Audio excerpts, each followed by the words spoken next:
UAE में अगर आप किसी को कर्ज देते हैं, लोन देते हैं, तो एक तो यह है कि आपके पास उसका एविडेंस होना चाहिए, या तो बैंक ट्रांसफ़र होना चाहिए, या फिर आपने उसको कैश में दिया है तो उसकी रसीदें आपके पास होनी चाहिए। लेकिन इसके साथ-साथ अगर आप किसी को पैसा उसकी मदद के लिए दे रहे हैं या लोन के लिए दे रहे हैं, तो उसके साथ-साथ आपके पास एक एफिडेविट भी होना चाहिए जिस पे दोनों की सिग्नेचर हो।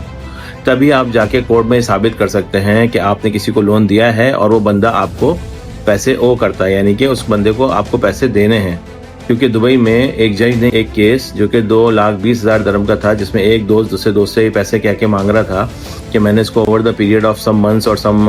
लाइक 1-2 साल के अंदर इसको 2,20,000 इसके बैंक अकाउंट में ट्रांसफर किए थे, जो कि इसकी फाइनेंशियल कंडीशन सही नहीं थी उसके लिए, जो कि टोटल मिला के 2,20,000 हो गए। अब इसके ऊपर ये मेरे पैसे हैं और इसको ये मुझे पैसे वापस करने हैं।